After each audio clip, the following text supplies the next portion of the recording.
And to continue with some other topics, Türkiye this year celebrates its centenary, 100 years anniversary from its founding origins as a secular republic.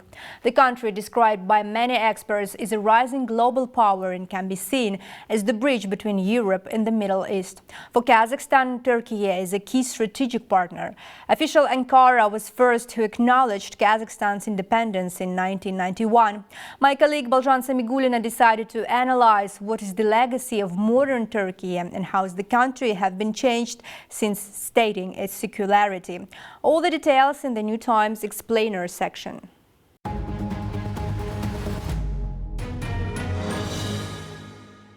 Turkey's history is intimately tied to Atatürk, who envisioned a Western-rooted Turkish republic implementing rapid reforms to modernize a war-torn population.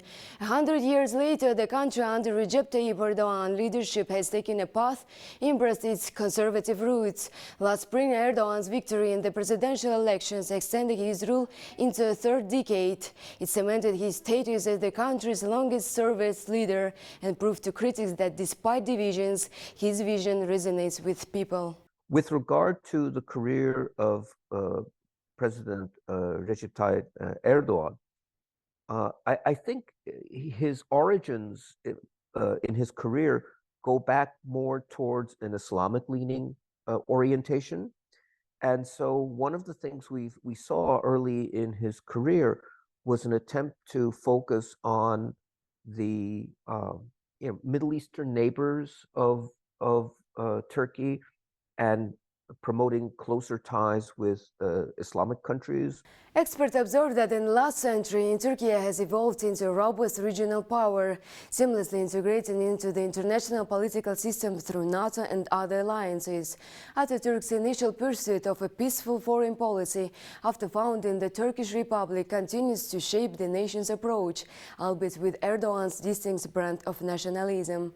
Hakan Güneş, a professor at Istanbul University, highlights this ongoing trend, emphasizing Turkey's increasing influence on the global stage. Over the century, Turkish foreign policy has changed in multiple directions. First of all, in the first 50 years, Turkey's capacity was not enough. Turkey was not capable of having foreign policy openings so that invest in other countries and to have foreign policy instruments in other regions or countries of the world. But starting from 1960s on, Turkey developed such a capacity. And then from 1970s onwards, so in the last 50 years, I may say, Turkey's capacity to have international policies became evident. While Erdogan initially pursued a non-confrontational foreign policy during the early years of his presidency, recently experts observe an assertive tone in Turkish politics amid the country's increasing militarization. Politologists attribute this shift to Ankara's diminishing soft power, prompting Erdogan to view military build-up as the primary means to accomplish his objectives.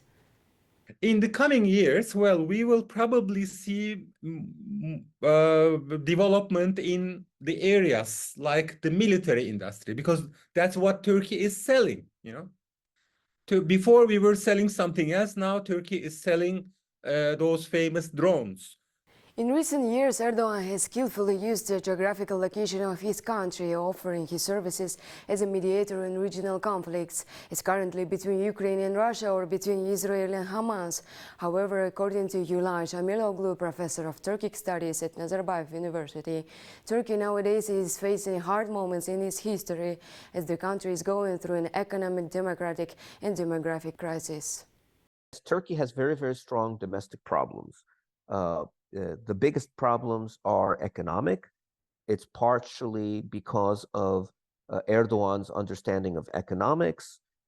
He had his own theories, which were different from what practicing economists would say, though his current Minister of Finance is once again somebody who's very, very competent. So I would say that the inflation is horrible. It was exacerbated by the flood of Russian and other refugees. Experts note that lately Turkey has strategically shifted its foreign policy, placing a renewed emphasis on the Caucasus and Central Asia. Erdogan's policy towards Central Asia has undergone a radical change after the Second Karabakh War between Azerbaijan and Armenia. For Erdogan, cooperation with Turkic states is of critical importance. There are two important reasons for this. First, Erdogan wants to manage the rising nationalist wave in domestic politics. Therefore, cooperation with the Turkic states prevents him from losing votes from the nationalist segment. Second, Erdogan can put cooperation with Turkic states on the table when necessary as a balancing factor in his developing relations with Russia and China. A century after its declaration, the question of what the republic stands for remains pivotal in Turkish society. Some experts propose a narrative where Atatürk is the initiator and Erdogan represents the culmination of a transformative century. Balcan Samigulina, New Time.